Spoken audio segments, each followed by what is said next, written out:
BNP ভারতের সাথে কখনো না, বিএনপিটা তাই বলে অস্বীকার করেন না ভাই। আপনি আবার পরেন সাইফুর রহমান গ্যাস পাঠাতে চাইছিল কিনা, খালেদা জিয়া এটাতে সমর্থন দিছিল কিনা, আবার পরেন বিবিআনার আর সমর্থন। আরে ভাই পারে নাই তো আমাদের জন্য, আমরা হরতাল করছি এই জন্য পারেন নাই না, সেটা আপনার যদি সেটা করে থাকে এটা দেশের জন্যই তো করেছেন, আর আমরা যদি না দিয়ে থাকি বিএনপি আমাদেরকে পিটা দিছে সেই সময়। না না, পেপারে আছে, পইরা দেখেন। তেল গ্যাস বিদ্যুৎ বন্দর রক্ষা কমিটি, আপনি পইরা দেখেন। আনু মোহাম্মদ স্যারের উপর যে হামলাটা হয়েছে সেটা আওয়ামী লীগ করেছে। আনু মোহাম্মদ স্যারের উপর হামলা বিএনপিও করছে, এই যে এই বিবিআনার গ্যাস রপ্তানি নিয়ে। সাইফুর রহমানের পাতার পর পাতা বক্তব্য আছে ভাই, মাটির তলে গ্যাস রেখে লাভ কি? বরঞ্চ বিএনপি বলেছে যে বাপেক্সকে উন্নত মানের করে না করে আমরা কেন বাইরের কোম্পানিগুলোকে বাংলাদেশে গ্যাস উৎপাদন। বিএনপির এগুলো হচ্ছে লিপ সার্ভিস। 5 বছরে একটুও বাপেক্সের উন্নতি করে নাই রে ভাই।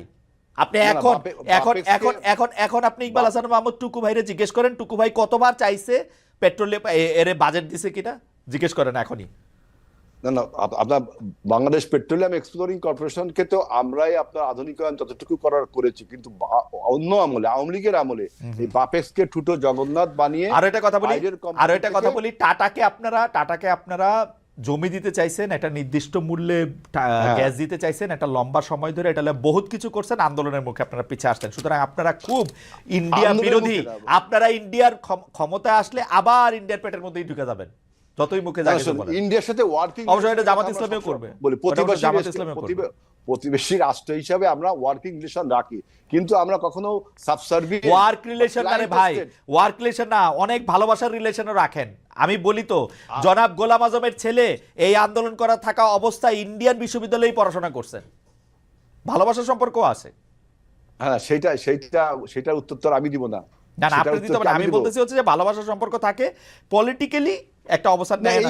এইবার দেখেন বিএনপি যে স্ট্যান্ডটা তার ক্লিয়ার করলো যে ভারত বিরোধী মনোভাব জনগণ যখন তুঙ্গে, তখন এই জনগণের মনোভাব আপনার ধারণ করেই তো আমরা প্রোগ্রামগুলো। একটা দেশের একটা দেশের পররাষ্ট্রনীতি কোনোদিন একটা দেশ বিরোধী মনোভাব হইতে পারে? নিবে কেউ? কেমন কথা ভাই? না, আমি তো চাবো, কিন্তু আবার যে পররাষ্ট্রনীতি আপনার আছেন যে friends to all manage to নান, এটাও তো একটা দেশের পররাষ্ট্র। সেটা আওয়ামী লীগ করে না, এটা আওয়ামী লীগের দায়, সেটা আওয়ামী লীগের দায়, সেটা আওয়ামী লীগের দায়, আওয়ামী লীগ করে। কিন্তু আমরা সেটাই বলছি। আচ্ছা, আমি লাস্ট প্রশ্ন করি। এই যে মানুষজন আপনাকে সাইবার যোদ্ধারা এখন আমার উপরে ঝাঁপায় পড়বে, আমি ভারতীয় দালাল এই সেই বলে টলে। এখন তো একটা চালু হয়েছে, হয় ভারতীয় দালাল নাইলে পাকিস্তানি দালাল হইতে হবে, নাইলে যে কই যাইতে হবে জানি না। যাক, ঝাঁপায় পড়লেন, আমি তো এখন আর কি করবো। লাস্ট প্রশ্ন করি, যে সেইটা হচ্ছে যে আমি ইয়া ভাইরে দিয়েই শুরু করি, মাসুদ ভাইরে দিয়ে শুরু করি। একই প্রশ্ন যেটা হেলাল ভাইকে দিয়ে শেষ করবো। আপনাদের কাছে অনুরোধ, আপনারা যদি 1 মিনিট 1.5 মিনিটের মধ্যে যদি একটু শেষ করেন। সেটা হচ্ছে যে বিবিসি বাংলা একটা নিউজ করছে, সেটা হচ্ছে ধর্মভিত্তিক দলগুলিকে নিয়ে বিএনপি ও জামাতের রশি টানাটানি কেন। আসলে এটা শুরু হয়েছে যে জনাব শফিকুর রহমান সাহেব, পীর সাহেব চরমনাই জনাব সৈয়দ মোহাম্মদ রেজাউল করিমের সাথে দেখা করলেন। এরপরে আবার দেখা গেল মির্জা ফখরুল ইসলাম আলমগীর গিয়ে আবার দেখা করছেন সৈয়দ মোহাম্মদ রেজাউল করিম সাহেবের সঙ্গে। আপনাদের টেক একটু শুনবো। প্রথমে একটু মাসুদ ভাইয়ের কথা শুনে, যে মাসুদ ভাই আসলে রশি টানাটানি, ধর্মভিত্তিক রাজনৈতিক দল, একটু যদি এটা বলতেন। খালি একটু আপনার অনুভূতিটা একটু শোনায় রাখি। আমরা কিন্তু দেখছি জামায়াতে ইসলামীকে খুব বেশি জায়গা অনেক ইসলামিক দলের নীতি দিতে চায় না। আমরা বাবুনগরী সাহেবের কথা শুনছি, বাবুনগরী সাহেব বলছিলেন যে জামায়াতে ইসলামী অনেক খারাপ। থাক, আমি আর এত কথা বলতে চাই না, মানে বলছে খারাপ। আর যাই হোক, আমাদের খারাপ বলাটা ভালো বলাটা তো একজন মানুষের তার গণতান্ত্রিক অধিকার। এটাকে আমরা সবসময় বলি যে আমাদেরকে যারা পর্যবেক্ষণ করেন, কোনো পরামর্শ পর্যালোচনা দেন, সেটাকে আমরা একজন শুভাকাঙ্ক্ষী হিসাবেই ধরে নিই। আমাদের কোনো সংশোধনের সুযোগ থাকলে সেটা আমরা সংশোধন করি। সেই জায়গায় আমি মনে করি এখন বর্তমান সময় যেটা হয়েছে, যে আমরা এখন দেখছি যে বর্তমান সময় বিএনপির পক্ষ থেকে এখন ধর্মকে একটা প্রধান শত্রুতে পরিণত করা হয়েছে। আলেমদের ব্যাপারে কথা বলা শুরু হয়েছে, ইসলামকে টার্গেট করা হয়েছে। ইভেন বলা হচ্ছে যে আমরা শরিয়া আইন এটা চাই না। তো বাংলাদেশের 90% মানুষ যেখানে মুসলিম, তাদের ব্যাপারে আমরা কি বলতে চাই? জামাতকে টার্গেট করে এখন কথা বলার চেষ্টা করা হচ্ছে, প্রধান হাতিয়ার বানানো হচ্ছে আবার সেই 1971 সালকে, আবার সম্পদ বানানো হচ্ছে আমাদের সেই সংবিধানকে, রাষ্ট্রপতিকে আমরা রাখতে চাই, আমরা নির্বাচন ছাড়া আর কোনো কথা বলতে চায় না। অথচ দেখেন সিরিয়ায় বাশার আল আসাদের দল নিষিদ্ধ করা হয়েছে, তাদের বাশার আল আসাদের সংবিধানকে সরাসরি সেখানে নিষিদ্ধ করা হয়েছে, সিকিউরিটি যে ফোর্স তাদেরকে বিলুপ্ত করা হয়েছে, আহমদ সারা এখন সেখানকার দায়িত্ব নিয়েছে। তো এই যে একটা দেশে পতনের পর এই জিনিসগুলোকে আমরা এখন বিরোধিতা করছি, আসলে কি টার্গেটে করছি? এই যে ধর্মকে, ইসলামকে ব্যবহার করার, প্রকৃতি বা এদের বিরুদ্ধে কথা বলা, আলেমদের ব্যাপারে একজন বলছেন যে একদল খেয়েছে আর একদল খাওয়ার জন্য রেডি হয়েছে, তাতে আমি উত্তেজিত হব কেন? আমি উত্তেজিত হলে তো এটা আমি আরো স্পেসিফিক করে ফেললাম, জায়গাটা অসুন্দর হয়ে যাচ্ছে না? সেই জায়গায় বাংলাদেশ জামাত ইসলামী আমির ডক্টর শফিকুর রহমান, আমিও সেই প্রোগ্রামে গিয়েছিলাম বরিশালে, ওনার বেসিক্যালি একটা কর্মী সম্মেলন ছিল। সেই সম্মেলনটার এতই কাছে যে চরমোনাইয়ের ইয়াটা মানে ওনাদের মার্কাজটা বা ওনাদের মাদ্রাসাটা, উনি সেখানে চা খাওয়ার দাওয়াত পেয়েছেন, দাওয়াত নিয়েছেন, সেখানে গিয়েছেন এবং সেখানে বেসিক্যালি শুধু সৌজন্য একটা সাক্ষাৎ হয়েছে, আর কিছুই না। আমি একদম কাছে থেকে দেখার সুযোগ হয়েছে, জানার সুযোগ হয়েছে। ওনারা এতটুকু বলেছেন যে আমরা বাংলাদেশের স্বাধীনতার সার্বভৌমত্ব, গণতন্ত্র এবং জনগণের আশা আকাঙ্ক্ষার প্রতিফলন ঘটানোর জন্য যদি আমাদের একটা বাক্স দেওয়ার সুযোগ থাকে তাহলে আমরা সেটা দিব এবং সেই জায়গায় আমরা একসাথে কাজ করব।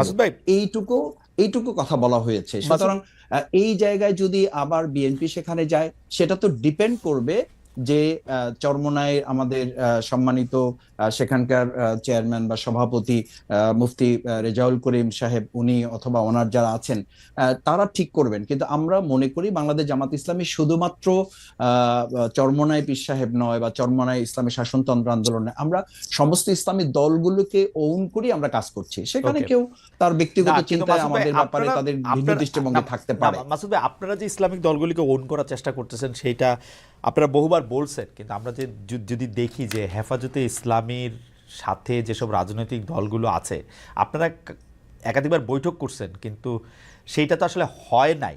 আমি আপনাদেরকে ধন্যবাদ দিয়ে আমি শুধু দর্শকদের উদ্দেশ্যে দুইটা লাইন পড়াতে চাই এবং তারপরে আমি হেলাল ভাইয়ের কাছে যেতে চাই যে জামায়াতে ইসলামী সম্পর্কে আমির আল্লামা মহিবুল্লাহ বাবুনগরী মানে মাওলানা হোসেন আহমদ মাদানির উদ্ধৃতি দিয়ে বলেছেন, জামায়াতে ইসলামী সকল ভ্রান্ত ফেরকাসমূহের মধ্যে নিকৃষ্ট দল, তারা কাদিয়ানি সম্প্রদায় থেকেও নিকৃষ্ট, কেননা জামাতে ইসলামের দ্বারা ইসলামের যে ক্ষতি হয়েছে কাদিয়ানিদের দ্বারাও সে ক্ষতি হয়নি। আমরা জামাতে ইসলামকে ইসলামী দল মনে করি না, জামাতে ইসলাম মদিনার ইসলাম চায় না, তারা মওদুদির ইসলাম প্রতিষ্ঠা করতে চায়। আপনাদেরকে নিয়ে ইসলামী দলগুলোর এরকম ভাবনা আমরা আসলে গত 30 বছর 35 বছর আমরা দেখে আসছি। আপনি কি একটা লাইন বলবেন, তাহলে আমরা একটু হেলাল ভাইয়ের কাছে যাই যে ইসলামী দলগুলো তো আপনাদের অবিশ্বাস করে আসলে। না খালেদা, এখানে হয়েছে কি, আমাদের শ্রদ্ধেয় ওলামায়ে কেরামগণ বাংলাদেশ জামাত ইসলামীর ব্যাপারে যে দৃষ্টিভঙ্গি পোষণ করেন দুই একটা বিষয়, সেই বিষয় নিয়ে ওনাদের সাথে আমাদের আলাপ আলোচনা হচ্ছে, ওনারাও আলাপ আলোচনা করছেন। আমরা যেটা ফিল করি বা ওনারাও যেটা এখন বলছেন, এই জায়গাটা একটা ভালো জায়গায় এসে পৌঁছেছে যে দর্শনগত দিক থেকে অথবা আকিগতগত দিক থেকে একটা জায়গা আমাদের আলোচনা চলমান থাকবে। এবং আমরা তো গণতন্ত্রে এই সৌন্দর্যটা তো থাকারই কথা না? বিএনপির মধ্যে বিএনপি জামাতের সাথে এই দর্শনগত পার্থক্য আছে না? আছে। তো ইসলামী দলগুলোর মধ্যে এই পার্থক্যের সৌন্দর্যটাকে আমরা নেতিবাচক ভাবে নিব কেন? আমাদের কোনো কারেকশন থাকলে আমরা তো বলি না যে আমরা সমস্ত কারেকশনের ঊর্ধ্বে উঠে গেছি। সেই জায়গায় আমাদেরকে যদি কেউ কারেকশনের জন্য কোনো কিছু বলে, এটাকে ধারণ করি রাজনৈতিক ভাবে একটা সমঝোতা। বিএনপি এবং জামাতও কি বলতেছিল যে আমাদের একটা রাজনৈতিক জোট, তাই না? রাজনৈতিক জোট যদি না হয় তাহলে তো একটা দল আর একটা দলের মধ্যে বিলুপ্ত হয়ে যাবে। আমরা তো সেটা বলছি না, কেউ তো এটা বলতেও পারে না বা বলার কথাও না। অনেক ধন্যবাদ, থ্যাংক ইউ সো মাচ। আমরা অনেকখানি বেশি হয়ে গেছে আমাদের টাইমিং। আমি শুধু হেলাল ভাই একটা লাইন 1 মিনিট যদি আপনি বলেন যে রশি টানাটানি করছেন কিনা। শোনেন, প্রথম বক্তব্য হলো যে ধর্মভিত্তিক রাজনৈতিক দলের বাংলাদেশে রাজনীতি করার অনুমোদন আছে এবং বিশ্বের বিভিন্ন স্তরে ধর্মভিত্তিক রাজনৈতিক দল আছে। আপনি আগে যে দেশে ছিলেন জার্মানিতে, সেখানেও আপনার ধর্মভিত্তিক রাজনৈতিক দল আছে, ক্ষমতায় ছিল।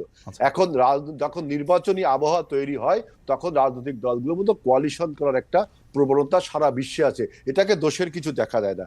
আমি যেটা দোষের দেখছি সেটা হলো যে পরাজিত ফ্যাসিবাদ যখন প্রেস ক্লাবে আমরা দেখলাম যে রুহুল আমিন গাজী আমাদের ডিউজে নেতা মারা গেল, তখন দেখলাম যে জামাতে ইসলাম এবং আওয়ামী লীগের ইকবাল সোবহান চৌধুরী এবং মঞ্জুর হাসান বুলবুল তারা সবাই মিলে একটা মিটিং করলো। আবার দেখলাম জামাতে ইসলাম বলল যে আওয়ামী লীগকে মাফ করে দিতে হবে। তখন আমরা আমাদের সন্দেহের উদ্রেক হয় আসলে নির্বাচনকে সামনে রেখে কোথাকার পানি কোথায় চলে যায়, এই বক্তব্যটাই না, সেই জন্য হচ্ছে যে আওয়ামী লীগকে যাতে জামায়াত না নিতে পারে আপনারা আওয়ামী লীগকে নিতে চেষ্টা করবেন, তাই তো? আমরা আমাদের সাথে আওয়ামী লীগের আমাদের তৈরি হয়েছে, কিন্তু আওয়ামী লীগের একই সুরে কথা বলেন তো এখন হেলাল ভাই, আওয়ামী লীগের সাথে একই সুরে কথা বলেন তো। এখন আপনি আমেরিকায় বসে একটা কথা বলছেন, বাংলাদেশে আমি একটা কথা বলছি, দুইজন দুই মতের লোক, কিন্তু কোনো একটা কথা মিলে গেছে, তার মানে এই না বেশিরভাগ কথা মিলে যায়। আমি এক না। আমি একটা কথা বলি, দেখেন কোরআনের অনেক কথার সাথে বেদের অনেক কথার মিল আছে, এই দুই কথা ঠিক, তার মানে কি কোরআন সমান বেদ? না, তা কখনো না। কোরআনের অনেক কথার সাথে বাইবেলের কথারও মিল আছে। ভালো উদাহরণ দিয়েছেন ভাই, এই কথা বলার দরকার নেই, ভালো উদাহরণ দিয়েছেন, থ্যাংক ইউ সো মাচ, মিলতেই পারে। ভালো উদাহরণ দিয়েছেন।